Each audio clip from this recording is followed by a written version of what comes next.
Welcome to my channel again, Inday Pams here. Nagluto kong barbecue guys, baboy o manok nya. Kani siya guys, kanang mang inasal style kuno. Dayon, naghimo po ko kanang aswiti guys. Oh, pero mantika ra ni siya nga kung gamit ka ng olive oil, dili ka tong mantika sa ay kanang tambok sa gikan sa manok.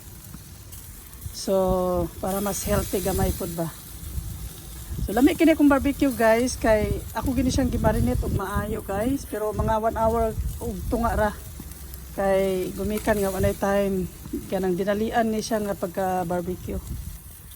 Unya, ako ni siyang gimarinate og kanang oyster sauce, tuyo og kanang mamasitas barbecue.